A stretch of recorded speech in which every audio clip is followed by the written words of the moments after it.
Hello, everyone, and welcome to a very special edition of the Three Men of Football podcast. How are we doing, lads? Good, good. Thomas, Simon, how are we? Right, boys, how are we? Love it when you get it right, Darren. Yeah, You've made him a happy man. To be fair, I'm freezing. I just want to share that with the group. Yeah, how are we doing? Good, good. Only got 2 weeks to go to school, so it's. In fact, I'm counting. The last day doesn't count, and I've just had Monday, so it's basically I've finished. So basically, you've got a part-time job. Yeah, He's the teacher. What do you expect? Hey, part-time job with full-time hours. Yeah, come and join the working class, lads. Yeah, half the year off. Job on the taxis on the side. Too busy doing extra tutoring. Yeah. Good point. All right, so today is a very special episode of the Three Men of Football podcast. We've talked about this for a while, and now we're going to do it. So a lad called Michael Lundon, who is a mate of ours, someone who we've played football against and I've played with for years, is suffering from MND and going through a really tough time. He's had it for a while now. And this weekend, there was a big push to send him videos for, it's actually his 40th birthday on Wednesday, to send him videos for his 40th birthday. And also there was a GoFundMe set up. And behind that was a guy called Paul Donnelly, who's a good mate of his. And we've got another mate of his and his brother-in-law, Tony Denson, coming on today to have a chat with us about Mick, about his life, about how he's getting on, about MND. And also maybe we'll learn a little bit about Deno as well, who's a really good lad. Yeah, Simon, 40th? 40th? I thought he was older than me. yeah. Is he not? He's just been around it. He's played at that level for so long.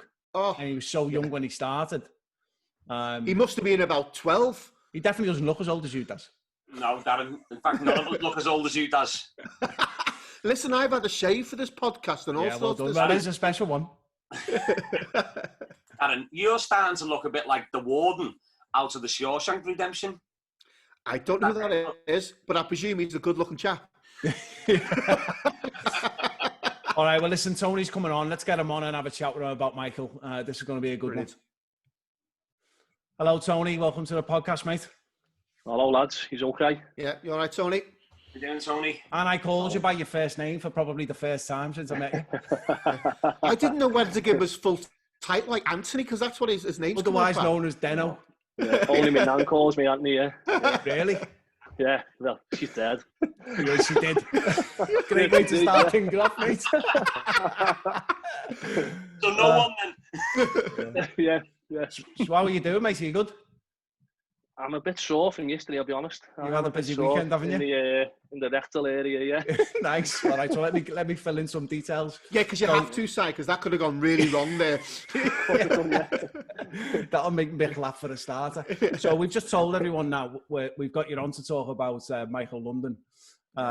You've been doing some work over the weekend, getting some miles in. Tell us a bit about what you've been doing, mate. It's all come through a friend of ours, Paul Donnelly. What a fella he is, by the way. Oh, yeah. Top man. He had an idea a couple of months ago of setting up a little the GoFundMe was a secondary side of it, really. It was more a thing where people who don't get to see Michael, because he's turning 40 on Wednesday, he was trying to set a page up where, just to wish him well. And then he also thought, like, well, why not get with what's going on with the lockdown, let's try and get people out, doing a bit of miles, doing a bit of running, cycling, bike, walking, whatever they wanted. Send it on to Mike and wish him a happy 40th along with it. And then when he went on to the GoFundMe, he went on to that. And I think it was like a default setting of £500 target. Yeah. The money was, as I said, the money was secondary, but it's just gone bananas, as you've probably all seen. It's just gone, it's great. It's unbelievable. It's amazing, mate. I've just had a look at it before, and the update is it's just under 22,000 that's been raised, which is unbelievable. But as you say, that's a bit secondary to all the videos that have been posted on it and happy birthday wishes. It's amazing, isn't it, how everyone's come together to support him.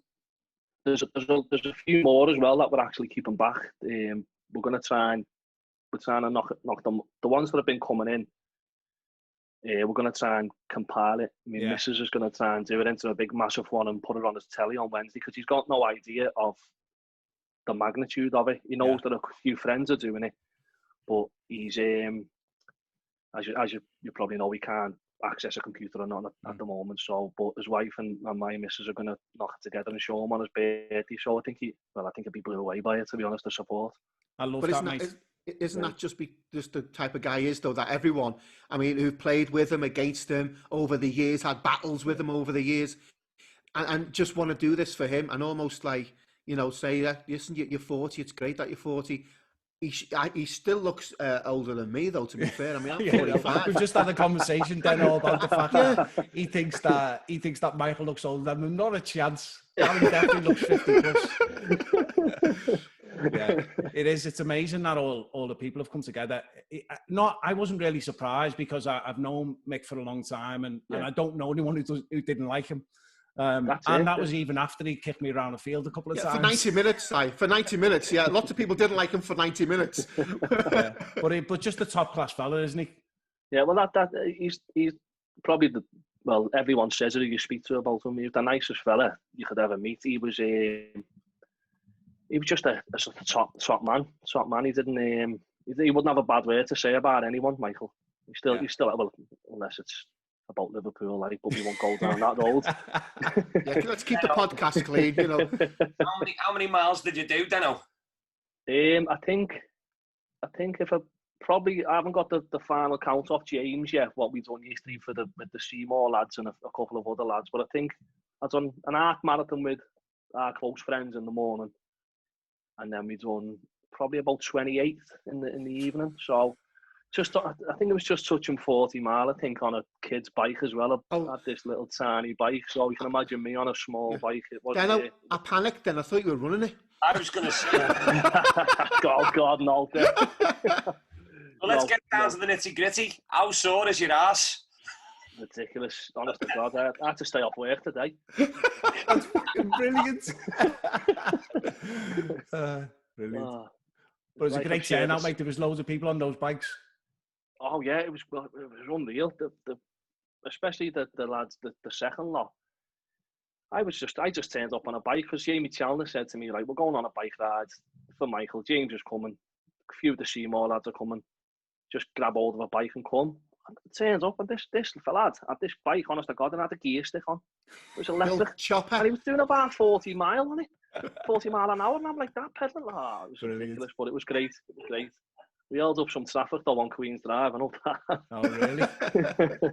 I see that some of the stuff earlier on the day went down to the Dockers Club and stuff like that as well. That's a nice. Yeah, we had to break in. Yeah, we had to break in, but because it's all fenced off now, it's going, isn't it? It's going, yeah. So, but we got in there. We on the run with the lads in the morning, like the lads who he's grew up with. We tried to pick out little landmarks, you know, what were special to Michael. So we went down where his dad lives, Goodison. The sign, what that guy who paints all the little green boxes, he's done one for Michael, so we went to that. That's brilliant. Yeah, down to the Dockers, and then I think where else do we go then? You went down the Dock Road as well, didn't you? Yeah, we went down the Dock. Well, that was with James and Jamie Chalner. Okay. That was with that group. It was two. It was just it was good. It was good. It was enjoyable. Into one now, mate. Yeah, it is. Yeah, it is. Yeah. All right. Well, listen. Let's get to the thing that we all know Mick for, the footy. The footy. Yeah. So we played against me and Darren played against them for years for Old Zavs, and to be fair, he was always a nice fellow when we played against him as well. Yeah. But I remember, I think I was telling this story to someone the other day. I remember the first time I played against him, and I think he was playing fullback in that game. I can't remember if he was playing centre half, but I think he was playing fullback, and I was always decent in the air and fancied myself against anyone. And ball comes up and I'm up against Michael Lundon thinking, I'm all day here, I'm winning this all day. Yeah. And he almost took my head off. Jumped for the header, went right the way through me, won it, come down and then pick the ball up and just run away from me while I'm in a bundle on the floor. Come back and pick me up 5 minutes later, like, because he's too nice. But what a player he was. He started fullback when he broke through at the Waterloo because they would have had Big Craig Sutherland. Yeah, he was there. Yeah, a couple of others. They would have been Eddie O'Brien, Jamie Chalner. Them lads sort of had the centre half position sold up. So Michael started at left back first, and then he moved over to right back, and then eventually got centre half. But I've listened to Mick Watson's podcast, and I can't believe anyone who's played with him never said he's the best in the air, because for me, hands down, he was the best for the size as well. So he was only about 5'9", 5'10". He couldn't half get up. Yeah. I know when he used to come he's up. Done me a few times as well. But when he used to come up for corners, I always should pass them on to Si. I used to like put my hand in his pocket and everything, hold on to his shorts. I only saw him 3 times a game. It was when he used to come up for corners. But he went through, and he's got a long history in Liverpool amateur football. But where we played against him was at the Dock. But he was in that Dock team that won all the championships, wasn't he? Yeah, the 4, when they won the 4 in a row. Yeah, that will. Oh, sorry, the 5 leagues in a row. Yeah, 5 leagues. Yeah. So by the end of this podcast, it'll be 7. No, it was 5. It was 5 because my first year was the first year at the Dock, and we won the 5 leagues. I was speaking to Jimmy Davis yesterday. I told him I was coming on the pod, and he gave me a list of what he's won. If you want to tell us, go on. Yeah, he's won. He signed for the Dock in 1998 when he was 18, and he finished. I think he finished in about 2013, I think, and he's won 8 leagues, 6 Challenge Cups, 3 George Mars, 2 Zingari Cups, 2 Northern Counties, 2 Charity Shields, and a Lord Mayor's Trophy. 24 trophies he's won. You're not finding many people in Liverpool amateur football that have won that kind of trophy haul. That's ridiculous. Yeah, well, I think, this is not confirmed, but I think he's the most successful Dock player. Really? I think, I'd have to get that confirmed from Jimmy, but he was going to look into it. But when I told Jimmy Lundon, he said, "No, I am." Surprise, surprise. Deno, so if I've never seen him play, so anyone listening, and for me, if you were to pick anyone out in in any of the professional leagues to say he was like similar player to that type of player, who would you pick? Straight away, Martin Keown, because he looks like him and he plays like him. He'll tell you that he's better looking than Martin Keown. Yeah. No, but he was solid. There was no frills with Michael. He was a defender, and as I was saying before, I've seen him up against massive fellas like Carl Fairlong, and he didn't flinch once. And we'll probably touch on it later. But one of the games I've seen him, we were 16. I was 16. He was 17. We were playing for a team called Calderway, Marty Bruns and them, and we played a team called the Flatiron. I don't know whether you've heard of them. So yeah. And they had all the tough lads from the north end. Jason Broad was. Yeah. I know. Yeah, Broad. Yeah. And they were a tough team. They were a top team as well. And that's the best I've ever seen Michael play in that game. He got his nose broke after about 2 minutes. Really? And I think that just fired him up, and he was brilliant in that game. I shit myself, I'll be honest. I went and played on the wing, I think. It's hard in them games, isn't it, when you're playing against the real men? But I think the little known fact about Michael and James is they can both handle themselves as well, can't they? Yeah, they're both. Well, Michael's a second dan in karate. I think James is as well. I'm almost certain, but they were right into the karate as well. The two of them, they played the footy, but Jimmy made sure that they were at the karate as well, so they could look after themselves, and they can look after themselves. Yeah, I mean, James is like a Tasmanian devil, isn't he? You wouldn't want to get on the wrong side of him. Chalk and cheese, aren't they? As you probably know, if you've met the both of them, you wouldn't think they were related, only that they're identical. Yeah, exactly. They look a spitting image of each other, especially when you see pictures of that Al fella and them two when they were younger. Spitting image. Yeah, it's like a carbon copy, isn't it? It's like a clone. They're just like clones, the 3 of them. But what a family as well. Family of great footballers, great people. Because Jimmy, the dad, was an outstanding player, wasn't he? Yeah, well, I've played. Jimmy was still playing when he was into late 50s, Jimmy, and but only the stories you heard about Jimmy was that he was a great player, and he actually showed me a pro. He was 70. Michael's 40 on Wednesday. Jimmy was 70 in November. He showed me a programme when he was on the bench against an Everton All-Star team at Goodison, and there was some top players on there. But It's hard to give Jimmy credit because he doesn't give me any. Move on from him quickly, Deno. Move on. Yeah. So he always went to games and watched the lads as well. What was he like with the lads? Did he give them any credit? Yeah, well, he'd come up and Michael or James probably would have had a world. You know, you're saying everyone else would be thinking, "Oh, great game." He'd go to them and go, "Dad, what do you reckon?" He go, "You were shite." There's one time a lad, yeah. But he knew that they were both top players. Like he did know. Yeah. So the thing is, you're right about them being chalk and cheese. I love them both for different reasons. Mike, I got really close to when we played together, but James as well is such a unique character. But and you don't. There's no one better to have in a changing room. He was unbelievable.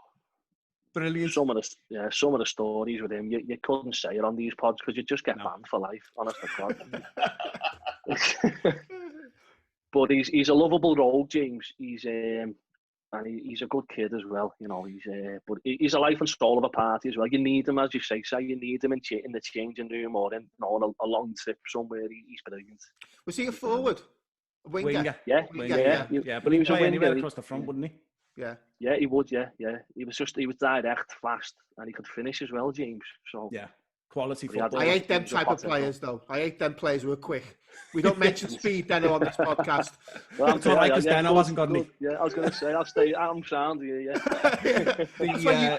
The thing is with James is that he'd also leave his foot in as well. I know Mike was always hard in a tackle as well, but I got to play for them with the reps, and I'd been playing with them one week, and then we played against the Dock the following week. And James Lundon absolutely nailed me, like full on nailed me. Again, same thing as Michael come over, shook my hand and laughed as he walked away after he just nailed me. With Michael, it was fair. It was firm, but he was fair. With James, he was just a dirty bastard. He'll tell you that himself. Top lad. I've got so much time for him, and then to see some of the stuff that he's done over the weekend as well, and the people he's got involved again. That's all because of the family, because of all of them, because they're loved all around the city. Yeah, but everyone you speak to, like Michael's been in many a taxi with me on a way home. You know, the taxi driver making small talk, saying, "Oh, just play footy, lads," and we'd say, "Yeah, we have a little go." I play for the Waterloo Dock, and the taxi driver would say, "Oh, I know a fella there used to play for them, Jimmy Lundon." And like Michael would never say that to me, Dad. He'd just go, "Oh yeah, how was he? How was he? All right, yeah." So they're known all over. It's like you ask my missus or Michael's missus when we used to go out as a four. The girls used to get a cob on every single week, you know, because we'd be talking about if we weren't talking to each other about footy, people would be coming over and talking about footy to us, so they just have a night out on their own. Brilliant. It's a classic Liverpool night out, though, isn't it? It is, yeah. That's it, yeah. One of them for me every week, thanks. So then he was playing for the Dock on a Saturday, winning all those trophies, and it was the Seymour on a Sunday, wasn't it? The Seymour on a Sunday, so yeah, we around about 2006-07, the Dock were flying and the Seymour were flying as well. We were probably on the best team in the Liverpool on a Sunday, definitely, and on Saturday the Dock. But we were winning everything. But it was good because the majority of the Dock team played for the Seymour. So you'd say like 7 or 8 players from the Seymour team were in the Dock team. So we were doing well, and then age catches up. New lads come in, and teams got stronger, like the likes of APH and the Zabs. Everyone got stronger then. So it became a much more competitive league on a Saturday as well, because of that. When it merged and teams got over the initial kind of shock of playing in the same league as some of these big city teams like the Dock, then it became a lot more competitive, didn't it? It did, mate. Yeah, it did. And some of them games, they wouldn't go missing like the Northwest counties or even higher. So some of the players on show there, and over them, I think 3 or 4 years was unreal. Yeah, you look at it now. We went and watched the Dock. In fact, we seen you there against the Zavs, and it's just like a different game now, innit? It's just not the same. And you've still got some really good lads there, and I know Anthony Battle's running it, but it's just not the same anymore.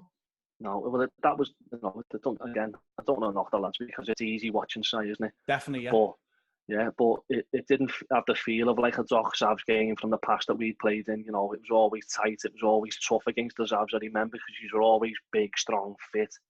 You know, you had Gargan up front who was like, he was electric, wasn't he? He was, and, you know, lucky enough, we used to have the likes of Leighton or Joe, you know, we could pull something out the bag for us. So we don't see them players no more, I don't think, you know. The Dock have got Lee up. Sorry. Going to say, Deno, do you not think, though, they've all played higher now? Because the standard, there's more team, and I don't mean that to disrespect anybody, but silly, when I played against the Dock, it was a real purple patch, I think, in amateur football in Liverpool. You know, and the players you've all named so far would now play North West Counties or above.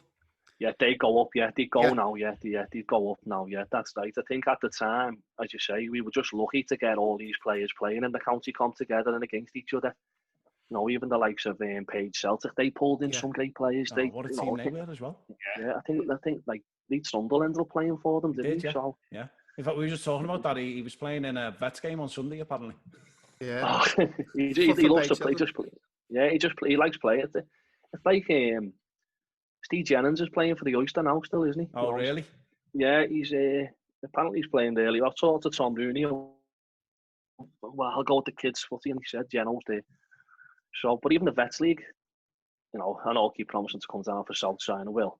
We'll let you off at the moment, mate, to get a pass. You've been busy. He's not a centre half, is he? He's not a centre half. We don't bring any more down. He's a centre dash, and he'll have loads of pace in the Vets. Although I've got to be honest, when Mick has sat there listening to this, he's going to be pissed himself laughing because he knows you've got no pace. Listen, you'll still beat me, Deno, in a race. I can guarantee that. You know, when you were playing for the Dock when they were at the best, and you and Michael and the rest of the quality players there, did the name like Waterloo Dock when you were playing other sides? Did it sort of like give you the 1-0 lead just turning up, the name and looking at the side and thinking, you know, we're already 1-0 down before we start. I mean, you're 1-0 up, and you know, I'm talking about the opposition looking at you. Yeah, I think it did. I think especially down that time. I think one season, I think we only got beat once. It might, I don't know, I might be wrong, but it might have been the Zavs away. I'm sure they beat us. Yeah. I think that may have been the only time we got beat. But it's worth elaborating on that then, Tony. It's worth that was the first time. That was the first time that we beat the Dock. Yeah. I'm almost sure. Yeah, I think we're going to cut Deno to video footage now of that game. And here's Deno from. As long as you get my goal and they'll not ask. Yeah, they were amazing. I think that's spot on. I think that's the case. So you look at that team, and Jamie Chandler was talking about it on the Straight From The Off podcast, saying you had a stream of lads on the line who would have got into any other team that were just coming up and standing on the line because of the setup at the Dock. Yeah, sometimes the line was ridiculous. So, like, you know, you'd look at the players on the line, and there was like 12 players. 6 of them wasn't even getting a kit, and they were still coming back. And you know, any of these lads could go and play footy anywhere they wanted to, but they were willing to stay there. Jimmy, and the one thing about Jimmy, the way it is now with professional teams and probably amateur teams, you know, the way they rotate. Jimmy never used to rotate. If you won that game and if the team won and the team played well, it stayed the same. So if you're at work or you got a knock and you missed a week before, you knew that you were out the team for 7 or 8 weeks. You know, sometimes you wouldn't even get a kit. That's old school footy, though, isn't it? Yeah, we had something similar with Billy Birch. Billy had a core like 7 or 8 players that he'd play every week, and then you'd get someone who'd play, score a couple of goals, and then the next week he'd say, "Oh, you did well last week. You dropped this week." no rationale at all, but that was Billy Birch. But again, what Billy thought was Billy was just trying to. He'd bring in players like Brody come and played for us one season just out of the blue. Did he? And Billy had convinced him to come and play, and he was brilliant in that season, by the way. But he brought in players like him because he was just refereeing people on a Sunday. Yeah. But Jimmy had the same, didn't he? And I'm sure he still does have an influence over who goes up to the Dock as well. See, the one thing about Jimmy, he never used to go and watch players. He'd let them come to him, which was, you know, it's unheard of now. You know, you have to go and get players now. But touching back on the point before about whether we thought we were one up, we used to go in like Larry's Allen, his team talk every week. If you remember who you're playing for, you know, remember these are wary of you before we even get out there. And he was right. It was, you know, there was only a select few teams who'd come and, you know, because if we went one up in the first 10 or 15 minutes, it'd end up 6 or 7. Yeah. You know, and it was good to be part of that team and that environment, because I signed for the Dock from Royal Seaford, and we played against the Dock, and that was like a bit of a derby. Mm-hmm. And we'd have some battles with the Dock, but we'd also been turned over a few times by the Dock, and it was a bit of a, you know, it was a bit of an unwritten law that you never went from the Seaford to the Dock. Yeah. You know, it was like, you know, it was one of them, but they wrapped up. So, and I didn't go straight away. I played for the Sound of the Seymour Short. He said, "Will you come down?" Went down and loved it, and that was it. Then for the next 8 years, you know, I stayed there. Then, and then I didn't play again on a Saturday after I stopped playing for the Dock. What a career to end after playing for the Dock, though. That's the way to do it, isn't it? Yeah, well, my last game for the Dock was Jimmy Davis's last game when he got his really? card of honour. So I thought, you know what, why not go out on that one? So yeah, it's a good that one. was my last. Yeah.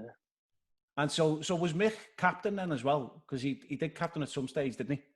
He did and he didn't, because Jimmy made Anthony Battle captain, which was a bit of a shock to a lot of us, really.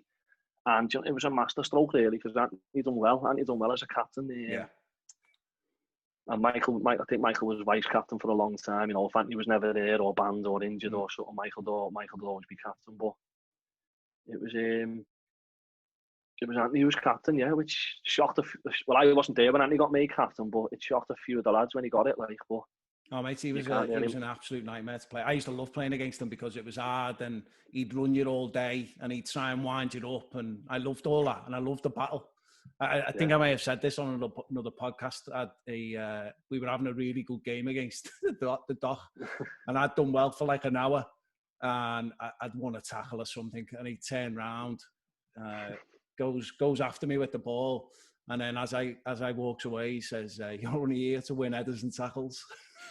Brilliant. Nice one, mate. People in glass houses shouldn't throw stones. Yeah. But I used to love playing against that. I used to hate it and love it at the same time. But you know, that whole being 1-0 down, I knew a lot of the lads as well, because we'd played against them for years. So I knew Mick, I knew James, I knew Anthony Battle, I knew Joey Roberts, I knew Liam Hewson and you and all the lads.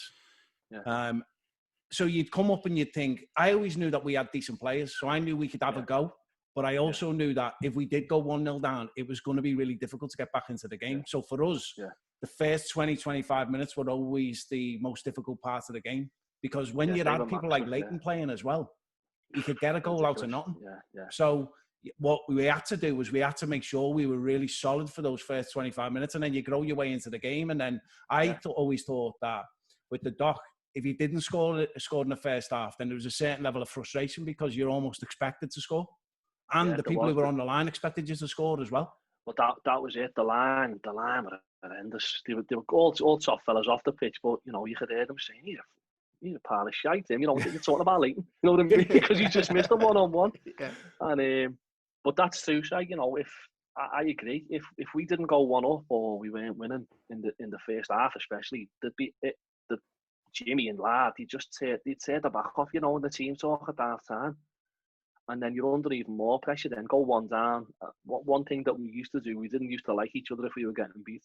Yeah, the people who we wanting to fight each other and everything. That was the one thing that let us down a little bit. You know, our edge used to go, and then there'd be some stupid tackles going in, and then we probably lose a man. But it was few and far between. Yeah, I mean, you're winning more often than not, though, weren't you? So you weren't having to do that. But then you had players who also on a Sunday played against each other as well. You had like. Battle was at the Wesley, wasn't he? Yeah. Well, I've had many a battle. Yeah, many a battle with Anthony. Yeah, you know, the one thing with Anthony, you know, he's not the best footballer. No. He isn't. But he was just a pest. Yeah. He was a pest. He'd get up and down. You know, he's strong, and he brought that on the Sunday as well. And when I used to drop in, he'd come through me. I'd go through him. You know, and then, as you know, it's all on the pitch. Off the pitch, you have a laugh and joke about it. But I'd want to wring his neck on the pitch a few times, you know that. Maybe we've been at each other's throats on the pitch and then seen each other off the pitch, and it's like it's never happened. It's all left. It's not. I don't know what it's like now, but no. When I left the Seymour, it was getting a bit naughty. That and I thought I don't want to come and play on a Sunday with all this going on. You know, there was all. I think Joe Roberts mentioned it when the Brit played the Western. You have to lie down on the pitch if people were shooting at each other. You know, kids on the line there. So it's crazy, isn't it? I think going back though, I think that's what it was. You'd have your battles on the pitch, shake your hands and move on. And certainly when I played, you know, that's what it was about. It wasn't about. I just think now it's all territory and it's all about testosterone flying through. Yeah. And you know, I remember you play against the Dock and you'd know you'd be in for a tough game, but genuinely, you know, 90% of the time it's honest. It's honest. The 10% now and it just get a bit of out of hand. And that's why you have good refs or linesmen or whatever. But I remember the Dock's line is so welcoming as well to you. Yeah. when you went over and to take a throw in, they'd say things like, "Here, chap, here's the ball for you." Words to that effect. I've been kicked so many times running up and down that line. Where the ball, they'd stand back looking at the ball, all 7 of them looking at the ball as you're trying to get it to take a throw. You know, I'm making them just get the ball. Used to stand in the corner. Used to be the ones. I can't remember what group it was. They were a bit older than us, but they were the ones. If you went to take a corner, you were just getting hammered. But it was brilliant. How did Michael deal with all that? Because, you know, on the pitch, as we know, he's a bit of an animal in the tackle.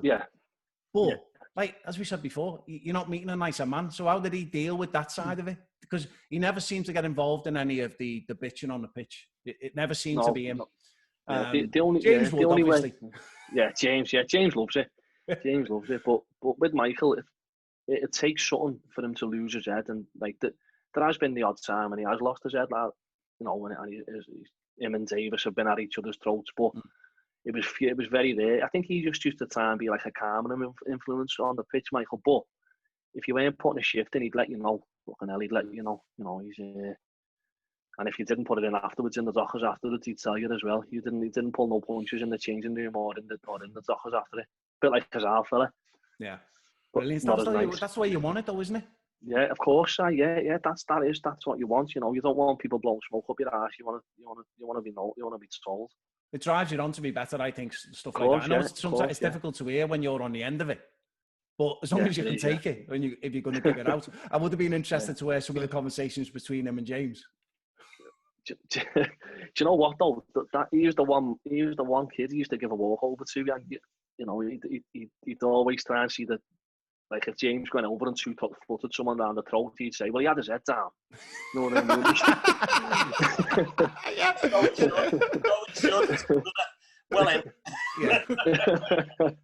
Yeah. So he used to give James a bit of a walk over there. Anyone else, he'd let them know. Yeah. To be fair, James was doing well as well at the time, wasn't he? So, did you used to get a walk over once you become part of the family? No chance. No chance. So he'd give you crap if you weren't any good? No, I think I was just number one target. Honest to God, yeah. Does he still give you crap now?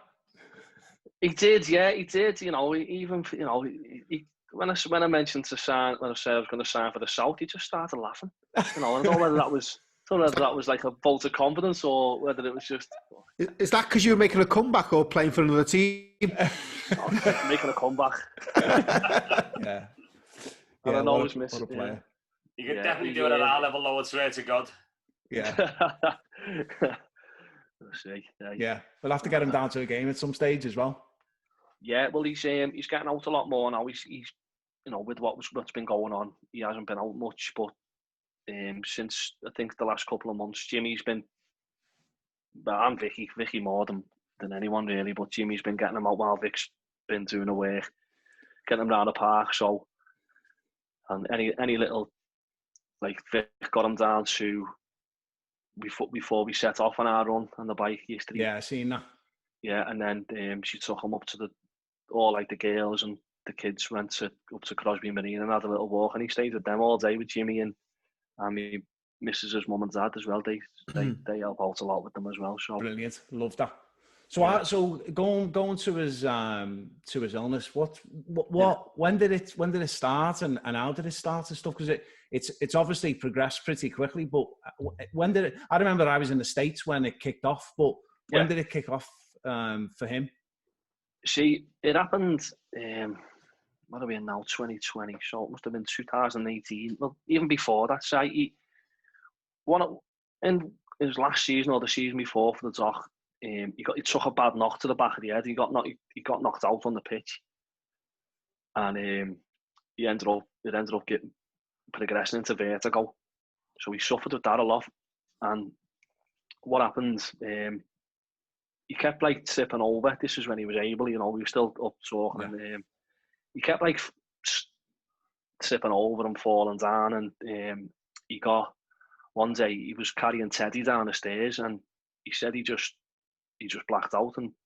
But he kept Teddy up, but he nearly done himself in falling down the stairs. And I think that was when he said, right, I'm going to go and see what's going on. It can't be the vertigo because I haven't had nothing like that. So he went in, and the one thing about MND, there's no specific test to say, right, you've got that. You've got to go in and eliminate everything else before it's that. And it went on for about 6 months. And me and my missus went to Cyprus for a wedding. And before we went, we knew he was going in for this last test. He was getting a test for MS. And he'd said to them, we need this to come back as positive for MS, because if not, it's motor neuron.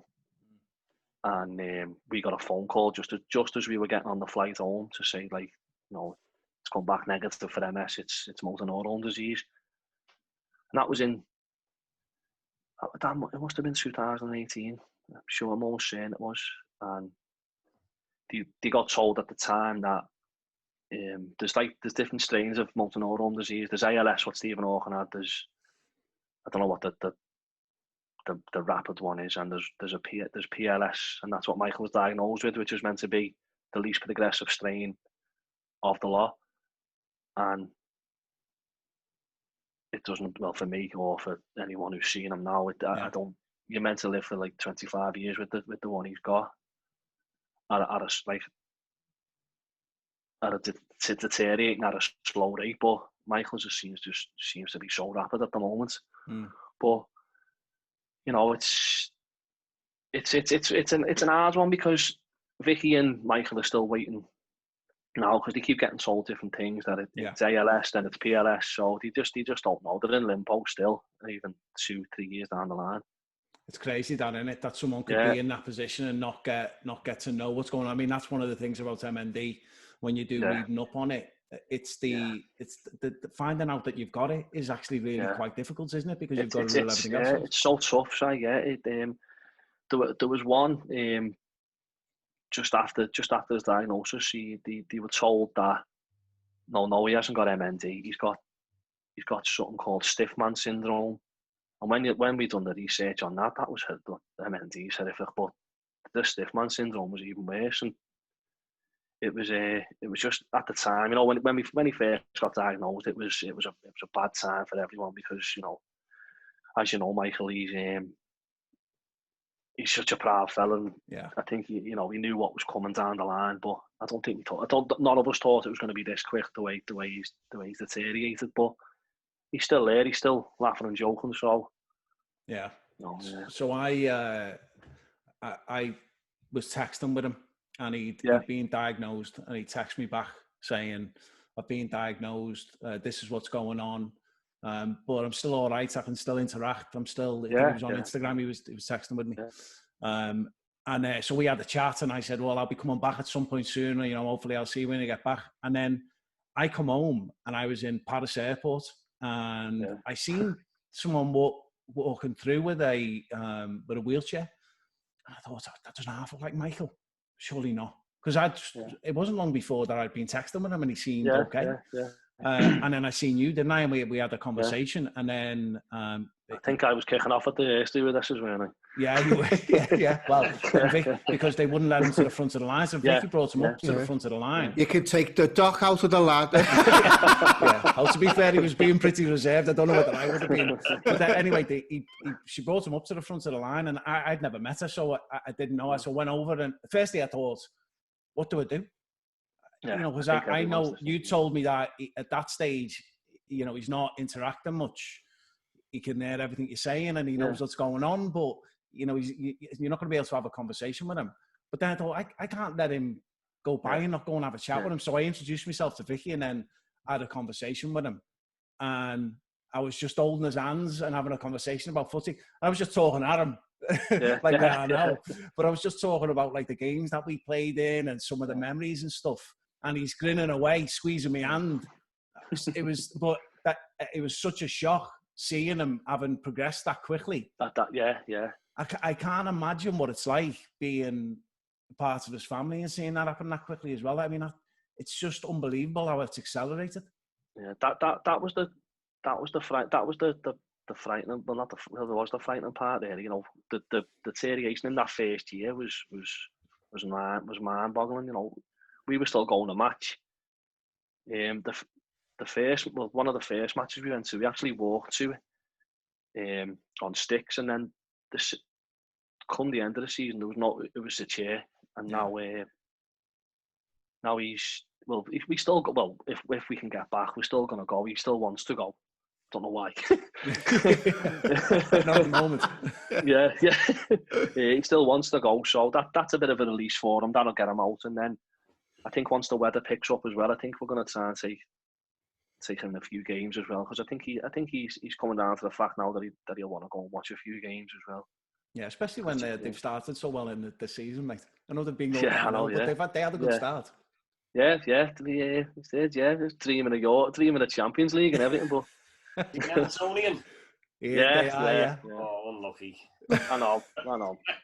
Listen, I'm glad someone else is on apart from Liverpool. I'm fed up with these two. Are all the family Evertonians, Tom?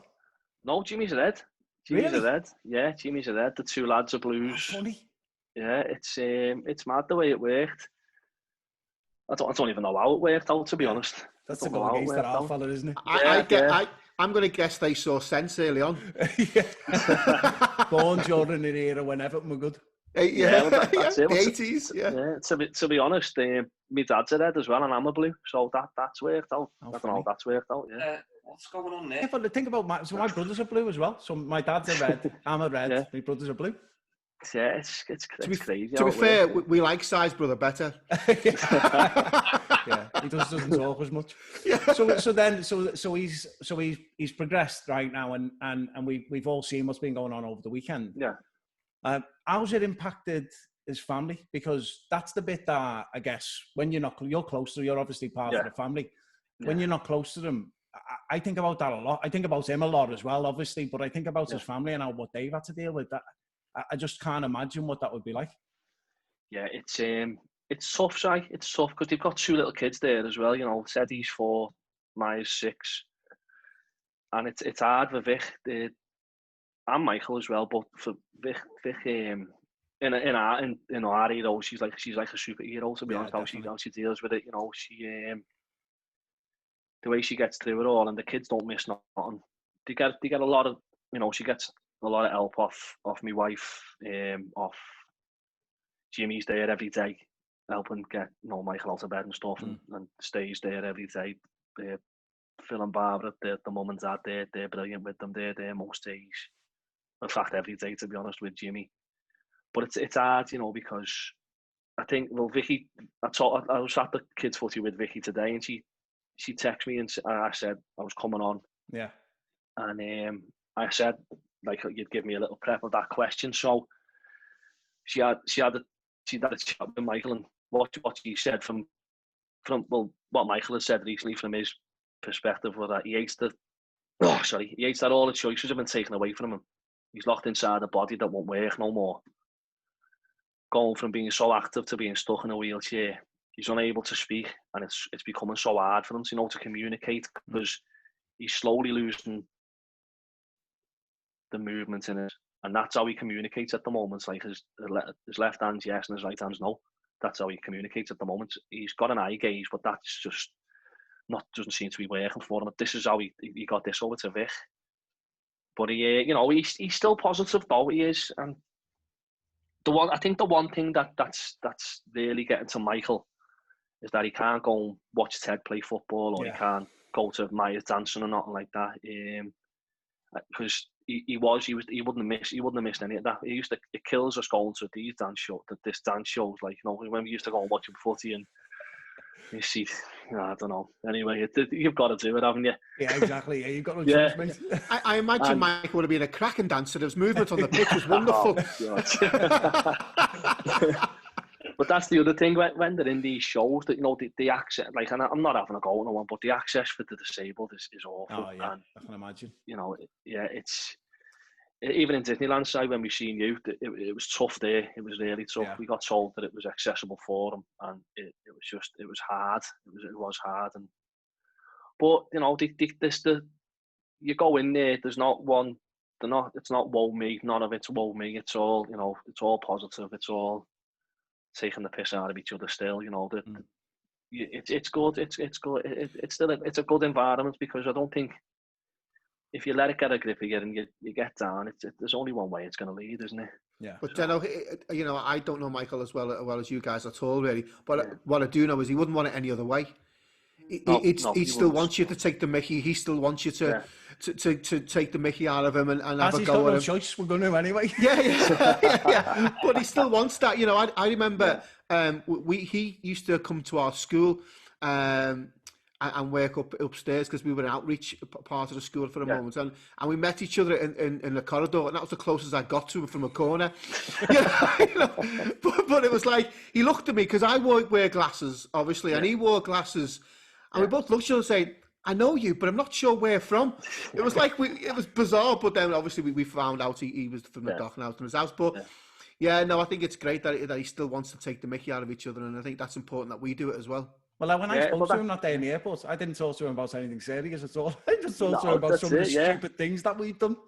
That's it. That's what, you know, a lot of the lads still, like the close-knit mates, they still get down there through the week, you know, and take I think there's one lad, John Bruns, he's played in the league side. All he does, he goes for 10 minutes, takes the piss out of Mick and goes back and gets off. He doesn't even wait for a cup of coffee or nothing. He just goes and takes the piss and gets off. Yeah, it's like therapy. It's like therapy, really, isn't it? It is. Take the mickey and get off. Yeah, but it's what we're used to in the changey, isn't it? So I think they try and bring the changey mentality to the house, you know, when we go and see him. Yeah. And it's you know, it picks him up. It does pick him up massively. And Vicky doesn't mind the naked men walking around the living room like the changing rooms. Does she ask for certain people to come round more than others? She's likely to see James walking around naked at any stage anyway. Yeah. Well, I was going to say, he doesn't wear clothes when he's in anyone's house, does he? No. Brilliant. Yeah, I think that's one of the things that you've got to keep, though, haven't you? He always had a great sense of humour. He was a boss lad. Well, why would that change?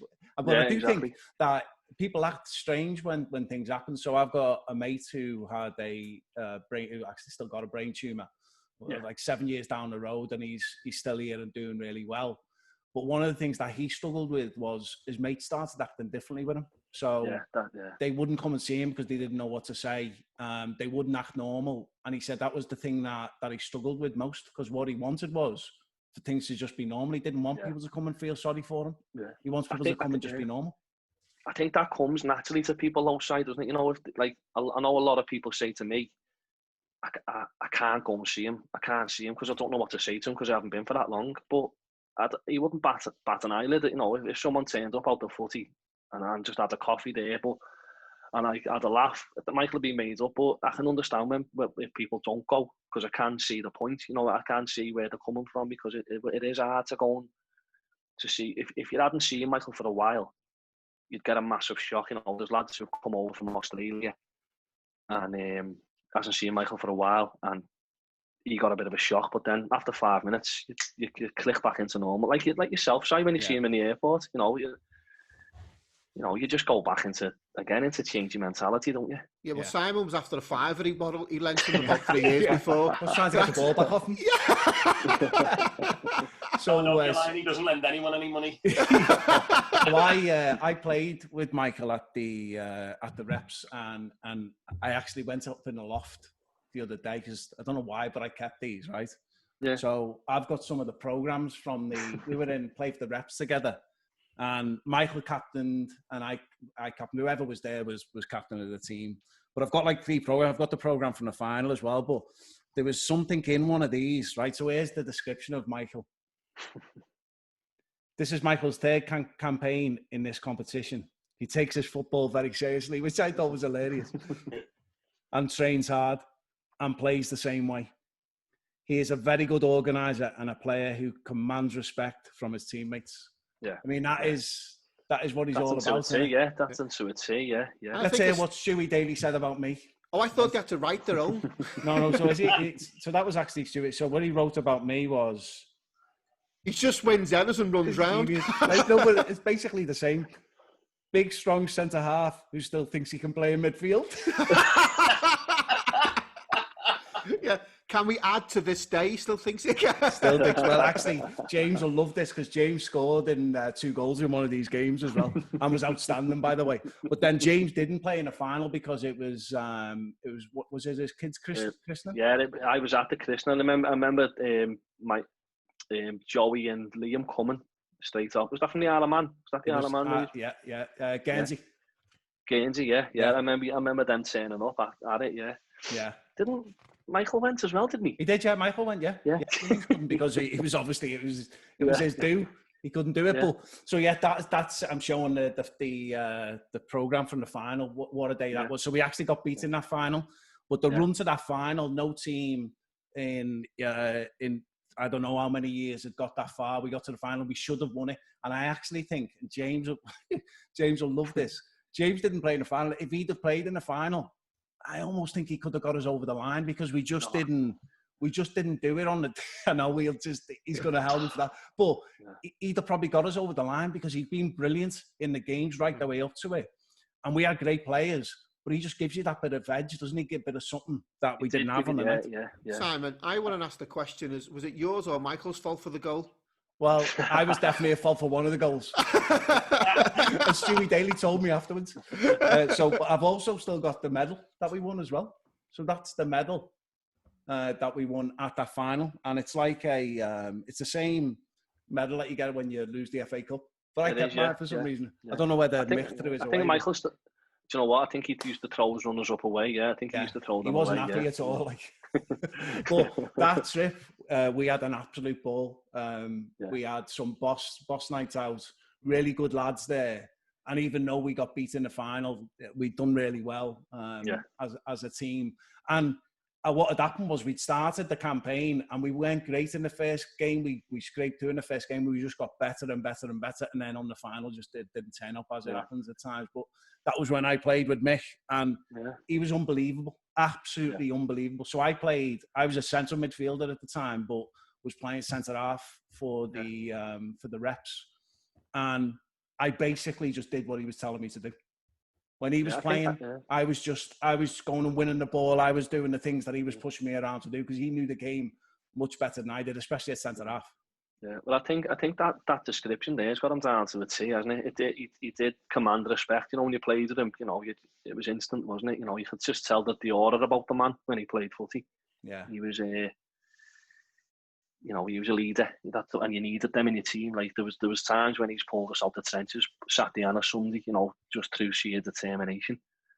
Yeah, he's brilliant, and I love that about football as well. When someone can do that, when someone can influence a team like that, you know, he's not going to influence the team by being an arse and having a go at the opposition. He's going to lead the team by getting up and doing it and winning tackles and but he used to score. Yeah, he used to score some important goals as well, Mick. Really important goals. I think that season when we were flying the Dock and when the Seymour were flying, I think over the 2 leagues, I think he must have scored close to 20 goals, like combined for the centre half. Is ridiculous. Yeah, that's brilliant, isn't it? Thomas, don't be getting ideas for our centre halves of South. We don't do that. to go over the halfway line joke again. He doesn't. So as we're reading stuff out, Deno, I did find something from Paul when they were looking for you over the weekend because you've gone missing because your arse was hurting too much. But he, you know, you've done a massive amount for Mick and the family, and he said that on a serious note, Tony has been unbelievable, an unbelievable mate and brother-in-law to Mick and Vicky, and he's brilliant uncle to Maya and Teddy, a tower of strength, and always there for them on a daily basis. He'll kill me when he reads this, but you're a top man, Tony Denson. Yeah, I've already texted him about that.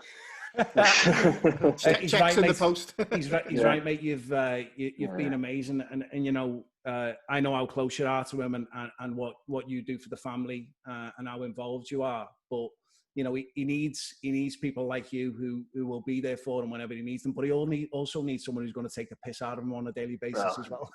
That goes without saying, doesn't it? Yeah. But you know what, though, Si, he'd do not only do the same for me, he'd do it for anyone. I think he'd do it for anyone he knew. You know, he was that sort of guy. He still is that sort of guy, to be honest. You know, I don't want to speak in the past tense. He still is that sort of guy. That's a lovely thing what Paul said there. But again, what he's done is ridiculous. You know, I know he doesn't want to take no credit because he said he's just doing it for the mate, but there's no way anything like what's happened would have happened without his idea and without his drive to get it up and running. So I can only tip my hat to Paul because he's a lifeguard and oh really? On the dock, yeah. So he's done all this while doing a full-time job, you know, saving lives as well. So he's a top man for doing it. Yeah, he's done a great job, and as we said before, the fact that everyone's come together says an awful lot about Mick, about his family, about how people care about him. What's if you were to pick a football memory of Mick? Is there something that stands out, or are there a couple of things that stand out? Well, there's two. Side. There was one when I was playing for the Seaford and he was playing for the Dock. You know, and it was all right, Mick, all right. And then the throw, I remember it vividly. It was on the left-hand side of the Dock. His throw-in come in, fucked off. Turned around and there's Leno. He's just gone right through the back and he split my head open at the back. And I turned around and went, what's going on, Mick? And he went, what the fucking hell do you expect? And just jogged off and went back to centre half. And I thought, Jesus Christ. And then the next thing he's buying me a pint and the Dockers after it. Yeah, that sounds like me. Tell me you scored that game against them. What, mate? Did you score against them that game? No, they beat us 4-3. Oh, devastating. And I think James got the winner. If I remember rightly, James got the winner as well. So that's even worse. Yeah. So probably he's still going on about it now. And but the other one was that game I mentioned before against the when we were kids, like literally kids coming into the Men's League, and he led again by example. He was like a lion in that game because they'd steamrolled everyone in the league. I think they'd already won the league by the time, but he was the only. Well, he wasn't the only one who stood up, but he didn't look out of place with that sort of calibre, and that's when you knew how far he was going to go in the amateur game, or even further. I think he could have went further if he wanted to, but I think he was just happy playing at the Dock, and that's why he was there that long. He's one of them players anyway. He wouldn't have looked out of place being a pro because he was committed as well. But I think obviously very committed to his family as well, and to always playing with his mates at the Dock. And you hear that a lot about the Dock lads as well. You listen to Leighton McGibbon talk, and he's playing with his mates. Why wouldn't he want to do that? That frustrates me about Leighton though, because he's, you know. It's great. It is great that he's done that, but the kid had so much ability. He could have went. He still has, mate. He still has. He's scored 4 and 5 goals every week. I know, but yeah, it is. And I think with Mick as well at the Dock, I think he had the perfect partner in Jamie Chandler. Once they got together then too, because Jamie was silky, Jamie was a great player, and Mick was the rock. I think them 2 years, I think that was the best centre half partnership in probably in the north, if not the full whole of amateur footy, me personally, the way them two played together, and the full backs as well with Chrissy Daniels and Polo left back. He was I think that season for the Seymour, I think we conceded 12 goals. That's amazing. Yeah, I think over the whole season we conceded 12 goals. So. And Chrissy Daniels is still playing, by the way. I was with Chrissy. Chrissy was on that bike ride yesterday. Was he? Because he played for the Dock that game, didn't he? When we were up there, but watching against the Zaps. Yeah. He played Saturday as well. Yeah, he's back playing. He's still playing. He said he went up to give Shorty give him an hand because he said he was short, and when he got there was 17 there. Yeah, it sounds about right. Typical. Yeah, and he's still having a go now, Chrissy, 39. So. Yeah, why not, mate? So then he should encourage you to come out of the timers. I'm going to get on to Mick as well and get him to give you some shit as well and get you back on the pitch. I reckon when Deno plays for us in 3 years' time, I reckon Mick should come to watch him to give us a critique on him. Imagine you'll get held for that, mate. It's joke. The lad will joke laughing. All right, mate. So listen, before we finish up, anything you want to say to anyone? Yeah, just a massive thank you to everyone, absolutely everyone, from the ex-footy lads yourselves for doing this. This is massive for Mike. You know, Mick Watson's also asked me and a few other lads to do one, you know, on the straight from the off, which will be good once we can get in there. Everyone especially everyone over the last couple of weeks and the weekend who've got out and done stuff for Mick, and you've got under 8 kids there running the streets in -3 degrees weather. You know, it was great. It's good to see though. It's good to see kids out, and again, just thank you on behalf of us, on behalf of Vicky and Michael, Myron, Teddy, Jimmy, James. You know, it's just a massive thank you to everyone. Really, it's picked them up massively. Vicky's like, she can't believe it. But I think it was only going to go one way. Si, as you said at the start of this, I think it was only going to go one way for people who don't get to see Mick. I think, you know, money's not everything, but it'll give them a good Christmas. You know, they can do what they want. They can do, if they wanted to book a holiday or anything, they can book a big holiday, but they don't have to worry about anything. And yeah, that's it really. Thanks to absolutely everyone who's donated money as well. You know that you don't have to do that, but I think the videos are gonna, once my missus got a big job, as you've probably seen how many videos are popping up now and pictures. Yeah, she's got a big job on her hands to get it all finished off by Wednesday, but fingers crossed she does it. And it'll all be worth it when he sees them, mate. I mean, I don't, you don't know how you would respond to things like that, but to see so many people making so much of an effort for him is just amazing, isn't it? It's outrageous, mate, how many people have actually got out. Even people who don't know Mike have got out and done it. It's crackers. Honest to God, it's crazy. I didn't thank videos of people who have just been told about him and then have done a video to wish him exactly. Yeah. Well, again, I've never like used links, but I've also tried to get in touch with a few ex-pros, a few ex. And they've all done it. I thank them as well, because I know a few of them watch your pods and that, and even just taking the time, the managers now and everything, and they're taking time to do a video and record it for Michael. So thanks for them as well. Yeah, I think for me is what you're saying is we'll pencil in for Saturday. We've got a game against. We've got a game. He'd probably do better than we do anyway. Yeah, he probably would. Yeah, even now. Yeah, bless him. Do you know I might what? beat him in the air these days, though. No, to be fair, I probably wouldn't. You wouldn't. I haven't left the floor for 3 years. Yeah. Well, listen, mate. Have a brilliant day with him on Wednesday. We all wish him happy birthday. I love what people have done for him. It's amazing. It says a lot about him. Says a lot about you as well, mate. You've done a lot for him. Great to see what Paul's done for him as well. Yeah. And for us who've played football against him, it's great to see all the footy lads getting involved. Brilliant to see. All good lads. And that community, I think, gets a bit of a rough deal at times, but how it's pulled together is just unbelievable. And it's amazing to see. It's great, mate. It's great. Even I've just looked on the donation page there. The Brit and the APH over 35s. They raised nearly £300 just playing that game on Saturday and through them, which is crackers. You know, it's amazing. Brilliant. I love that. All right, Deno. Yeah, thanks, lads. Anyway, I appreciate it. You know, it was a bit of a shock when you asked me, but you know, well, listen, mate. I don't think there's anyone who could come on and speak about some. Well, actually, we could have got James on, but God knows how that would have gone. There's no way that video's going up. Imagine him turning up with nothing on. That'd be the opening shot, yeah. That'd be him swinging on the camera, yeah. Yeah. No, we appreciate it, mate. We've talked about this for a while. We've talked about Mick on some of the podcasts. brilliant timing for you to come on, and we'll get this out for him on Wednesday on his birthday. Hopefully he gets to watch it as a bit of a laugh, and he can give us some shit afterwards as well. Yeah, I'll show him it, mate. I just hope I've done him justice. And you have, mate. And what's nice, Deno, is that you've brushed your hair as well, because it's a video.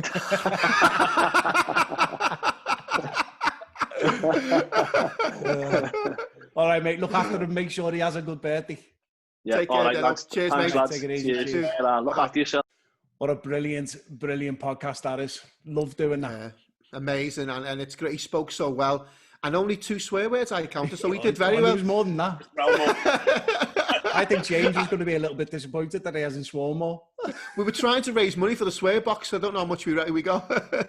What a tough fella. I mean, I think because he's so close to Mick as well, God knows how he got through talking about it and held it together, because that's such a difficult thing for them to deal with, and the family have dealt with it so well.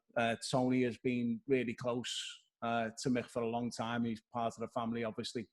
But how we got through that, I don't know whether I could do it. Oh, fair play to him. I think as well, he spoke about Mick to many people over the last 2 years, and it's almost like that's what you have to do. You know, you have to be strong. You have to stay strong for his family as well, and for Mick, and that support network that's been put in place. So excellent there, Deno. Well done, mate. Yeah, he was outstanding. Tough fella, and we need to get him down to the footy at some stage, don't we, Tom? Definitely. I reckon he'd be great upstairs. He'd call chaos in, wouldn't he? Yeah. Up front with Bish, oh my God. Oh, I thought you meant before the game. I don't think Mick is going to agree that he's a decent footballer, but let's see. Yeah, it was good. Really enjoyed that, and you know, I've known Mick for a long time, and it's great to we talked about him before on here, but it's great to get Deno on to talk about. So, Daz, before we finish off, any final thoughts? I just want to wish Michael all the best for his 40th. I think I would have loved playing alongside him. It's a shame we didn't ever play alongside each other. He'd have done most of the work, and I'd have looked good behind him. So, but we're good to speak about him on this forum, and all the best for your 40th, mate. Take care. Nice one, Daz. Thomas? Well, I've never met Michael, so but the way people talk about him and hearing you guys talk about him all the time, I feel like I've been mates with him for years. I just want to wish him all the strength, all the best, and have a fabulous 40th birthday. Best of luck, mate. And he definitely doesn't look as old as Dad. So I did say this a couple of weeks ago, but if I was to pick my 2 centre halves, it would be you and him, Daz, that I played with over the years. That's very kind of you. He was outstanding, brilliant footballer. As I said before, he's kicked me around the field a couple of times as well, and I still like him after all of that. But genuinely good fella from a brilliant family. Love his brother, his our fella. I've only met through the football, but seems like a genuinely nice fella as well. I love the fact that he gives them crap about the footy as well and tells them that he was better than him, which is absolutely brilliant. But the stories about Jimmy is he was a quality footballer. But Michael's a boss lad. Happy birthday, Mick. Hope you have a good one. Can't wait to hear how you react to all of these videos and photos and what everyone's been doing over the weekend.